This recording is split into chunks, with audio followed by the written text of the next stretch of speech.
G'day guys, the comic book noob here, and today I'm going to do a review, because I haven't done one for a while, on Spider-Man, the Maximum Carnage saga. Also, towards the end of the video, I'll flip through my collection of the Maximum Carnage single issues, just the covers, a little bit different, so I'll be back very shortly and we'll go through this review, guys, so stick around.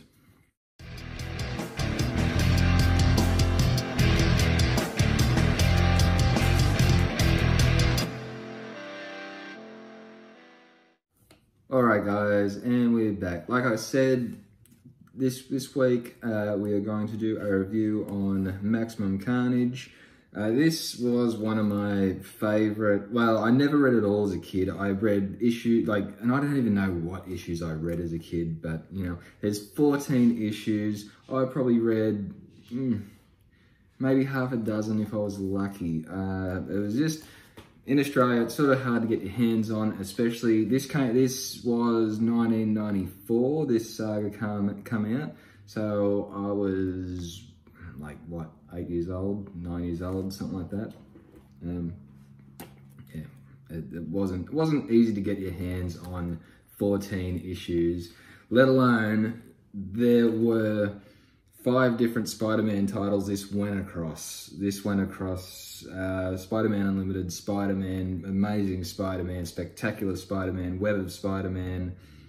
Was that 5 or more? I don't know. There was at least 5 Spider-Man titles this went back and forth to. So this book cost about $45 Australian, I think, roundabouts. There is a new trade out. There's a Marvel Epic collection, which I'll throw up on the screen now. I'll throw that up there. That's basically just the cover of #1. It's done a little, you know, modernish. So this trade came out in, I think, 2004, and they've been printing ever since, I believe. This one that I hold in my hand was printed in, last year, 2019. The Epic collection came out in January of this year, 2020. And the difference between the Epic collection and this trade paperback, I don't know if you can get a hardcover, but I'll just quickly find it now. So I believe one of the differences is this is meant to be like a dual page split. I think you might even be able to see sort of where the page line sort of originally was there. So that's supposed to be that away, or that away. And it's just like sideways in a one-page panel instead of, across both pages there. In the Epic collection, I believe they're both spread across 2 pages. Also, the credits are laid out a little bit differently. You see this one, it's just sort of, you get the writers, the pencilers, the inkers, and it just tells you sort of across here what issues they were on, where in the Epic collection, it's like issue 1, 2, 3, 4, 5, 6, 7, 8, all the way to 14, I believe. And that's about all I know, the difference between the Epic collection and this trade. They're both paperback trades. So, I mean, this retails 45, thereabouts, Australian. And the Epic collection is around, it's about 60, it's in the 60s, I'm going to say 68. 68 seems like, a common sort of price for those type of books. So I'm quite happy with this, because I've got the single issues, but I don't really want to, it doesn't make much difference. I just don't really want to, damage them any more than what they already are. Not that a lot of them are badly damaged. A lot of them are quite good condition. So anyway, also fun fact, this cover is from the Super Nintendo game. I think it came out in 94, 95. Anyway, that was like super awesome Super Nintendo game, and that picture is from the cover of the video game from the Super Nintendo. So anyway, that's enough about sort of the background of the book. So let's tell you a little more about the book itself. So the first issue starts off with Carnage basically escaping from Ravencroft. Is it like a hospital or the mental institution, or it's both? I don't know what wing, but yeah, it sort of starts off with that, and that's kind of what I like as well. You got the old, comic panel there. It's just, yeah, it's just, you get comics these days, they just don't look like that. So that's just cool. That's a good nostalgic point about this book. So basically, Carnage escapes. They're all attending the funeral of Harry Osborn. Harry Osborn is dead, apparently. Well, I knew he was dead back then. Is he alive now? I'm not reading Spider-Man now, so I don't really know. And there was also Peter Parker's parents alive in this, which I can't remember. I remember Harry Osborn being dead. I don't remember Peter Parker's parents coming back. But so yeah, it is confusing the sort of what issues I had as a kid. But anyway, Carnage and Shriek teams up. The funeral, like I said, the Parker family for Harry Osborn, and they eventually run. Well, when I say they, I mean Carnage and Shriek eventually team up with Doppelganger. So then that goes into the second issue. Spider-Man ends up teaming up with Cloak and Dagger, which was one of the panels I showed before, that sideways panel. I should have been sort of flicking through as I was saying this, but I hadn't. But anyway, you get some battles in there. There's Cloak and Dagger, which Spider-Man has teamed up with now, and then Venom. Towards the end of the issue, Venom sees that Carnage has broken out. Venom is in San Francisco, and he travels to New York City, and that goes into, like, the third issue there. He's in New York now. So in the third issue, Demogoblin appears. He eventually teams up with Carnage, and Venom shows up at Peter Parker's apartment. Mary Jane's already pissed at him. And now even more so, because he's let Carnage stay and recover on his couch, and they kind of go, oh, well, yeah, you recover and we'll go after him in the morning. Then that goes into the fourth issue, where Spider-Man sort of MJ's left the apartment. She's had enough. She's got the shit. She's out of there. Spider-Man, he needs to talk to someone, so he finds Felicia Hardy, Black Cat, and yeah, they eventually end up teaming up. So then that starts to become more of Spider-Man's. It's basically two teams. It's Carnage and Spider-Man's team, and yeah, they get more sort of characters as it goes along. And that storyline just seems to continue, more so as the book goes on.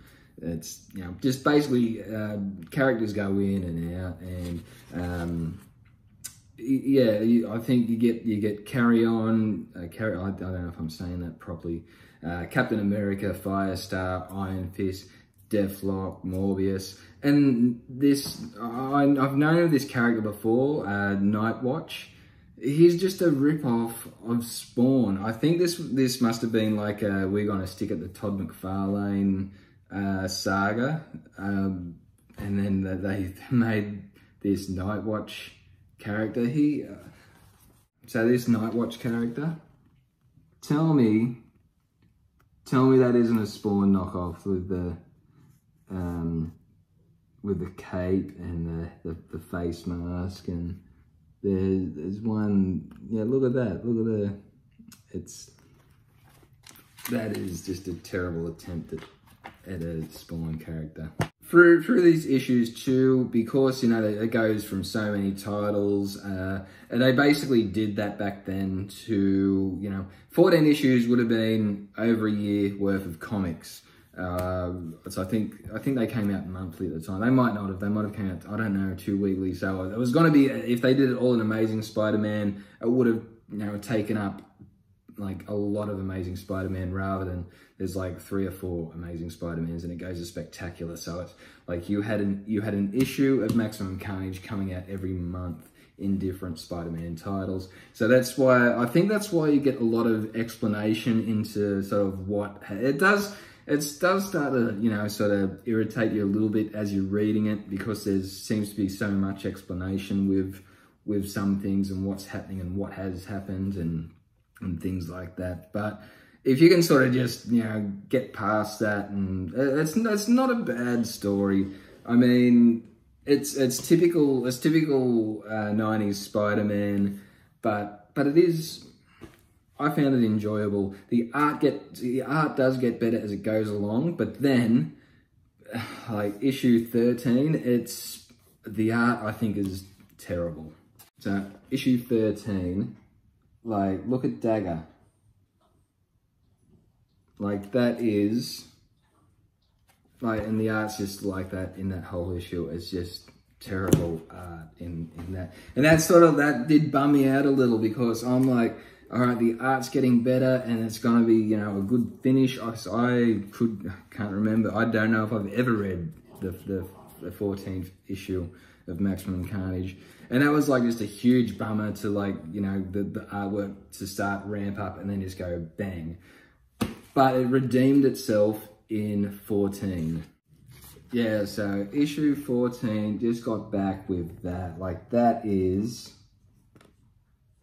awesome. And that style artwork just kept, like, there's the next page. There's no spoilers in there, I don't believe, but yeah, issue 14 just completely, like, yeah, it was awesome. I'm sorry if you can hear my French bulldog. She is the one that's like snoring and, you know, chewing a paw off at the moment. That, you know, she just does what she does. But yeah, issue 14, like, the issues kind of start, you know, it sort of ramps up and it sort of goes flat for a little bit, but it is worth it to get through the end and get to issue 14. Issue 14 is like a 2-part issue, and it's just a straight battle between Spider-Man, Venom, and Carnage, and it's awesome. So for that alone, it's quite good. And if you sort of grew up with Spider-Man in the 90s, it's a good nostalgic read, I feel. A lot of people don't like the story, but a lot of people sort of like the nostalgiaism behind it.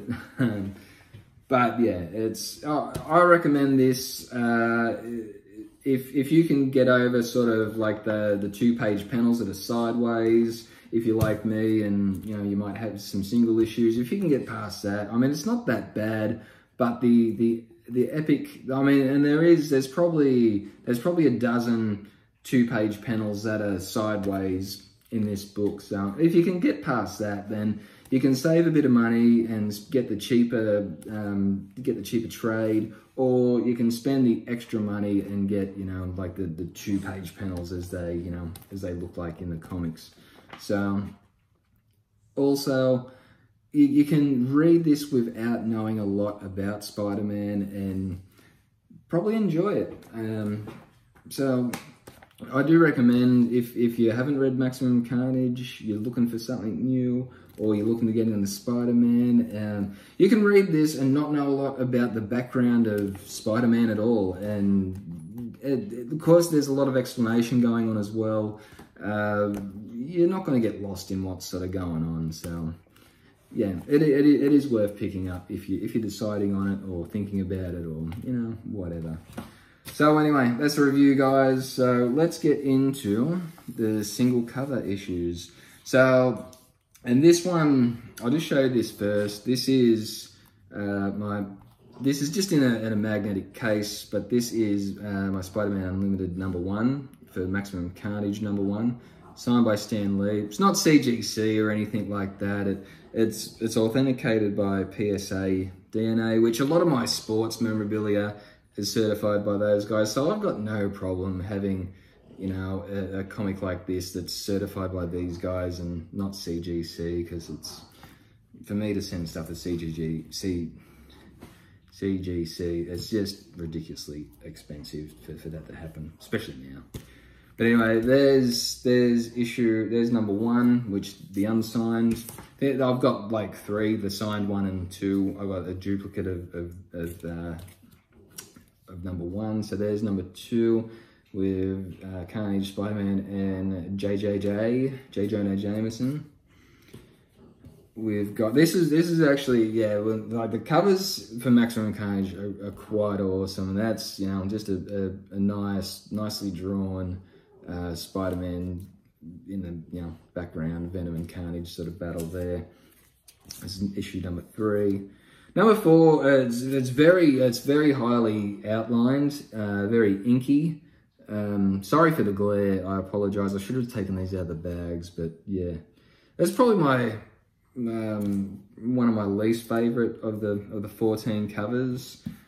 You've got number 5 with Carnage sort of about to throw Black Cat off something, and Venom and Carnage to the rescue. Number 6, you've got Demo Goblin, and Carnage and Morbius is in there now. Doppelganger, he's been in there from the start, but it's sort of like the team's growing, the team's expanding now. That's, yeah, you're throwing more characters in. So same with this one as well. Issue 7, you've got Deathlock in there as well, the cyborg dude. We've got 8, and that's where they get the hand. I think this is where they get their hands on the sight gun, and Venom doesn't want anyone to use it, so he's taking control of using that. So there's, yeah. I mean, yeah, some covers are really cool, and some are sort of like, eh. This one, it's not a bad cover. With Shriek in the background, and Carnage and Venom there, and not a bad one. Not a great one, not a bad one. This is a lot better. Number 10, it's yeah, another battle scene there. Venom and Carnage, Spider-Man. Quite a good cover. And I apologise, I can't remember who done all these covers. I sort of flick them out at the moment. This was quite a good cover. This one, you got Carnage sort of puppeteering, the puppet strings with Venom and Iron Fist, Captain America, Deathlock. That's one of my more favourite covers, that one there. It sort of reminds me a little bit of the Freddy Krueger Nightmare on Elm Street 3, I think it was, where he's using his veins as like puppet strings. Number 12, just a straight up battle between Carnage and Spider-Man on the front there. That's not a bad cover, I don't mind that one. And this is a lot of people's favourite cover, but it's not mine. It's the Carnage face, number 13. This is where the art in this book just did not do it for me at all. And this is one of my favourite covers, this one here, number 14, the final issue, with the battle between Carnage, Spider-Man, and Venom's going over the top. I've got a shirt of this as well in that, I don't know what it's called. I got it from like Disneyland in Anaheim some years ago, but yeah, that is all the single issue covers for Maximum Carnage, my signed number 1, and the review for the trade. So will I pick up the Epic Collection? Not at this time. Maybe down the track, maybe. But for right now, I was quite fine, quite happy with reading this. So yeah, I mean, not to say the quality's bad. The quality's quite good. There's, there's nothing wrong with it. And to save a bit of money, get the Super Nintendo game cover as opposed to the Epic Collection. Or if you want, the 2-page panels, spend a bit more money and grab the Epic Collection. Anyway, I've rambled for enough, guys. I hope you enjoyed the video. Leave a like, leave a comment, subscribe. Are you digging Maximum Carnage? Are you thinking about picking up Maximum Carnage? Or you you got any sort of interest in these older Spider-Man novels. So anyway, that's it for me, guys. This is my Friday, so enjoy your weekend. I apologize for my French bulldog that is just like gnawing. I don't know, like I'm gonna watch this video back editing and I'm just gonna be like, man, she's just like going at it. But I can't stop it. Anyway, thanks for watching, guys. Appreciate it. Like, subscribe, and I'll see you next video. See you later, guys.